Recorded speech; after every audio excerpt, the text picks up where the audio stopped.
Hello everyone. तो अब तक हमने देख लिया था कि किस तरह से वांग हाओ और वो डीमन लाइक बंदा उस स्क्रॉल के अंदर लाइफ एंड डेथ बुक में पहुंच जाते हैं और उसके बाद वहां पर वो बहुत सारे इल्यूजन्स को फेस करते हैं, स्पेशली अपना वांग हाओ।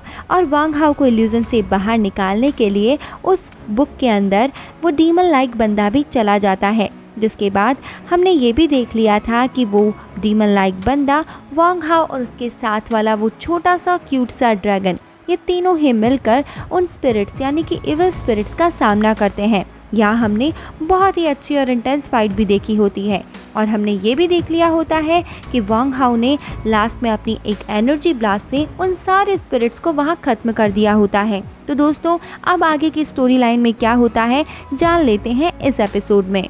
तो इस एपिसोड की शुरुआत में हमें दिखाया जाता है कि वो डीमन लाइक बंदा वांग हाओ की पावर को देखकर कहता है कि इसकी सोल पावर बहुत अमेजिंग है, ये बच्चा इतना भी बुरा नहीं है। और इसके बाद हम देखते हैं कि वांग हाओ अपनी सोल पावर से वहाँ और भी जो इविल स्पिरिट होती हैं उन सभी पे अटैक करने लगता है। लेकिन दोस्तों, वो इविल स्पिरिट्स तो जैसे खत्म होने का नाम ही नहीं ले रही थी, वो और भी ज्यादा संख्या में आने लगते हैं। अब इतनी ज्यादा इविल स्पिरिट्स को देखकर वांग हाओ भी अपनी एक सोल सील को क्रिएट कर लेता है, जिससे वो सारी इविल स्पिरिट्स नीचे की तरफ दबने लगती हैं, यानी उन पर उस सोल सील का भार सा लगने लगता है। और ये देखकर वो डीमन लाइक बंदा बोलता है, सोल सील, अगर ये सोल सील काम कर गई तो हम book of life and death को कम्प्लीटली कॉन्कर कर लेंगे। और इसीलिए वांग हाओ अपनी पूरी कोशिश करता है, अपनी पूरी ताकत लगाता है कि वो इस सोल सील के थ्रू इन सारी स्पिरिट्स को मार दे। और दोस्तों, होता भी ऐसे ही है,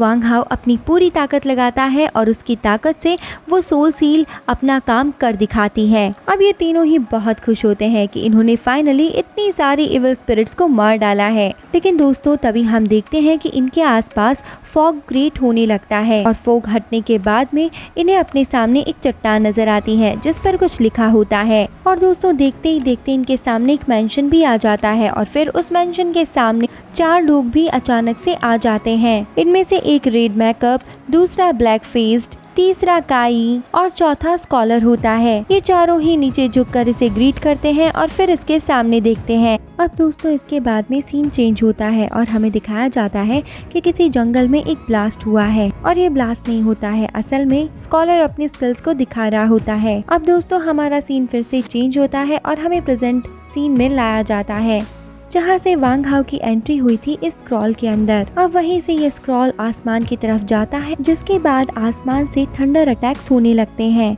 और दोस्तों, हम देखते हैं कि इन थंडर अटैक्स को मास्टर और वहाँ डिसाइपल और जितने भी वहाँ पे वॉरियर्स खड़े होते हैं सब रोकने की कोशिश करने लगते हैं। अब सभी बोलते हैं कि book of life and death को शायद वांग हाओ ने विन कर लिया है। तो वो लड़की बोलती है कि तब ठीक है, मेरा भाई वांग हाओ एकदम सही सलामत है। अब हम किन को देखते हैं जो बोलता है कि खुद को बचाने के लिए अगर लोगों को मारना पड़े तो ये कोई गलत बात नहीं है। अब दोस्तों, हमारा सीन फिर से चेंज होता है और हमें वही स्टोन या फिर चट्टान फिर से दिखाई जाती है जिसपे कुछ लिखा होता है। यहाँ वांग हाओ, ड्रैगन और वो डीमन लाइक बंदा उन चारों के सामने खड़े होते हैं जो अभी अभी उनको अपीयर हुए थे। अब वो ड्रैगन वांग हाओ से पूछता है, ये सब क्या है, क्या हो रहा है ये? तो वांग हाओ बताते हैं कि कुछ लोग book of life and death के जरिए मारे गए थे, लेकिन उनकी जो सोल है वो अभी भी इस प्लेस में है, यानी कि अभी भी लाइफ एंड डेथ में है। और ये सोल तब तक यहाँ पर रहेगी जब तक इनके मास्टर इनको वापस यहाँ से नहीं बुला लेते। और पता नहीं इन्हीं की तरह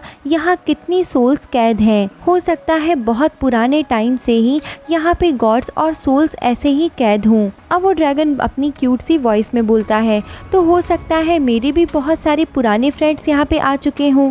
अब वो सभी कहते हैं कि ये जो book of life and death है ये अथाह है, यानी इसका कोई अंत नहीं है। अब वो लोग आसमान की तरफ देखकर बोलते हैं कि तियांदो की ब्रीथ बहुत ज्यादा स्ट्रांग हो चुकी है। और दोस्तों, इसके बाद हमें किम को दिखाया जाता है जो वहाँ पर अटैक्स पे अटैक कर रहा होता है। वो उस डिसाइपल को गले से पकड़कर ऊपर उठा लेता है और धमकियाँ देने लगता है। तो वो डिसाइपल बोलता है कि मुझे छोड़ दो, तुम सोच रहे हो तुम ऐसा करने से जीत जाओगे, लेकिन ऐसा कुछ नहीं होने वाला। इतने में ही दोस्तों हम देखते हैं कि वहाँ वांग हाओ एंट्री ले लेता है और वो अपने साथ उन चारों को भी यहाँ ले आता है और यहाँ आते ही कहता है मैं अभी भी जिंदा हूँ। इसके बाद वांग हाओ अपने चारों गोस्ट जनरल को ऑर्डर देता है कि वो उस इंसान को खत्म कर दें, जिसके बाद वो चारों ही किम पर अटैक करने लगते हैं। फिर हम देखते हैं कि वांग हाओ भी इस लड़ाई में शामिल हो जाता है और वो खुद को डिसअपियर करके उससे लड़ने लगता है। और दोस्तों ये फाइट बहुत ही इंटरेस्टिंग लगती है देखने में। अब हम देखते हैं कि किम इस फाइट को बीच में ही छोड़ के चला जाता है और कहता है मैं वापस लौट के जरूर आऊँ। अब वांग हाओ को अपने सामने देखकर वो लड़की खुशी के मारे उस पर लिपट जाती है। इसके बाद हमारा सीन यहाँ से फिर से चेंज होता है और हमें दिखाया जाता है कि वांग हाओ रेस्ट कर रहा होता है और अब जब वो आंखें खोलता है तो उसे सामने फिर से एक लड़की मिलती है। वो उठते ही पूछता है ये सब मेरे साथ क्या हो रहा है। तो वो लड़की बताती है ये सिर्फ तुम्हारी सोल कंज्यूम्ड हो गई थी इसीलिए ऐसा हो रहा है। फिर वो उसे कोई लिक्विड देती है जिससे उसको क्योर हो जाए। इसके बाद वो लड़की यानी कि मिस ये उससे कहती है कि तुम कुछ दिनों तक अपनी तबीयत का ध्यान रखो और उसे ये भी बताती है कि फादर ने उसे कहा है कि उसके उठने के बाद कोई अनाउंसमेंट की जाएगी, यानी कि उसके उठने का ही वेट किया जा रहा था। तो वो पूछता है कैसे अनाउंसमेंट। तो वो लड़की बताती है इसके बारे में मुझे नहीं पता। तभी बाहर से आवाजें आने लगती है कि मुझे अंदर जाने दो, मुझे अंदर जाने दो। लेकिन बाहर कौन होता है नहीं पता। जो कोई भी बाहर होता है वो जोर जोर से चिल्लाता है कि तुमने ब्रदर वांग हाओ के साथ क्या किया है, मुझे अंदर जाके देखने दो। अब वांग हाओ बोलता है याओ याओ, जिस पर मिस लिंग बोलती है कि बाहर के लोगों को पता नहीं क्या क्या सोचने और सुनने को मिलता रहता है, तुम इन सब पे ध्यान मत दो, तुम यहीं रुको, मैं जाती हूँ और देखती हूँ। अब वो लड़की जाते जाते कहती है वांग हाओ मेरे फादर के बारे में मत भूलना, उन्होंने तुम्हें बुलाया है, तुम ये बात याद रखना। अब वांग हाओ के पास उसका वो छोटू सा ड्रैगन फ्रेंड वापस से आ जाता है और उससे कहता है कि अकॉर्डिंग टू लिंग याव याव का जो टेम्पर है वो हाई है दोस्त।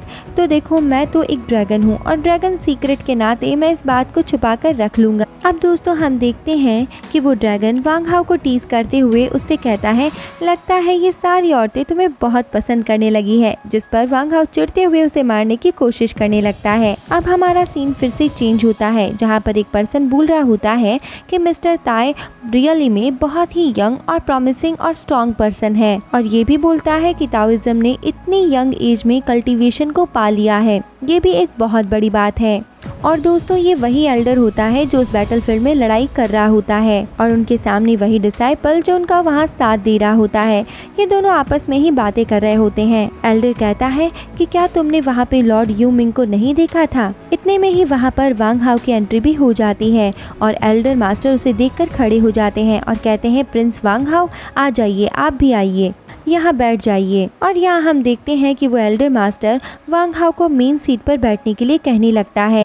अब वो दूसरा डिसाइपल बोलता है कि क्वान गाओ का प्लान क्या है ये पता करना बहुत ज़रूरी है। अब वो एल्डर मास्टर बोलता है कि मेरे पास तुम्हें बताने के लिए कुछ है। अब वो वांग हाओ से कहता है कि प्रिंस हम इससे पहले कभी नहीं मिले थे, लेकिन फिर भी हम दोनों बहुत लंबे समय से एक दूसरे को जानते थे और यही वजह है कि आप आज यहाँ मेरे साथ हो, इसीलिए प्लीज मेरी रिक्वेस्ट है कि आप मेरे लिए विटनेस बनना। और वो उससे कहते हैं कि क्वीन ग्यू 7th protector of Dongxian pavilion आप ही हो और ऐसा कहते हुए वो उसे यंग मास्टर बना देते हैं और ये भी कहते हैं कि आप 4th डोंगशियान पवेलियन के मास्टर हो और जिस तरह से डोंगशियान पवेलियन ने मुझे एक्सेप्ट किया था वैसे ही हम सभी भी आपको एक्सेप्ट करते हैं।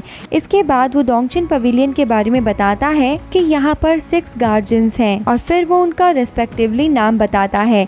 सबसे पहले टाडा टेक, दूसरा है जाओ लुंगशेंग, तीसरा है कॉलकल्स, चौथा है इंक आयर, पांचवा है अनडिफिटेड और छठा है डीमन किंग। और जो इनके अलावा यहाँ पे एग्जिस्ट करते हैं वो बहुत ही ज्यादा मिस्टीरियस हैं। इवन मुझे भी उनके नाम और ओरिजिन के बारे में कुछ भी नहीं पता है। फिर वो बताता है कि डीमन किंग को किसी ने वश में किया हुआ है। अब वो लड़की पूछती है फिर डोंगशियान पवेलियन किस तरह की एग्जिस्टेंस रखता है। अब वो मास्टर बताता है कि जो पर्पस है डोंगशियान पवेलियन का वो बस इतना है कि हम सब इक्वल बॉर्न हुए हैं, हम कोई भी हाई और लो को नहीं मानते हैं और हमारे जो मास्टर है वो यही मानते हैं कि इस नए वर्ल्ड में सभी लिविंग बींग्स जो है वो आराम से रहें और फ्रीली जी पाएं। और हमारा यही मानना है कि उनका ये ड्रीम डोंगशियान पवेलियन से ही शुरू हो। अब वांग हाओ बोलता है कि मेरी मदर की भी यही इच्छा थी, वो सभी को इक्वल रखना चाहती थी और सभी को इक्वल राइट्स भी देना चाहती थी।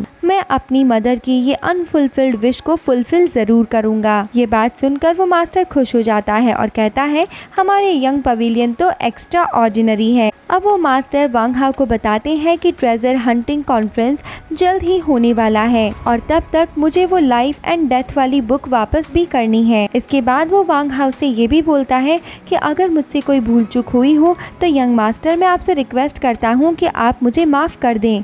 जिस पर वांग हाओ कहता है कि ऐसा कुछ भी नहीं है, आप बहुत दयालु हैं और मैं अपने जीवन में ऐसे ज्ञानी और दयालु लोगों से बहुत कम मिला हूँ। इसके बाद हम देखते हैं कि वो एल्डर मास्टर अपनी बेटी वान युन को आवाज़ लगाते हैं और कहते हैं come and meet your fiancee, और ये कहते हुए वो शायद उसे वांग हाओ से मिलवाते हैं। अब इसके बारे में दोस्तों हम इस एपिसोड में श्योर नहीं है कि उसका फियांसी कौन है, क्योंकि यहाँ तक हमें ये बात नहीं बताई गई है। इसीलिए इसके रिगार्डिंग जो भी मिस्ट्री है उसका सॉल्यूशन हमें मिलेगा इसके नेक्स्ट एपिसोड में।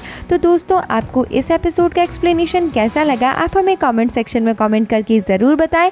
साथ ही में अब हम मिलते हैं नेक्स्ट एपिसोड में इस मिस्ट्री को सॉल्व करने के साथ। तब तक के लिए bye bye, take care and thank you.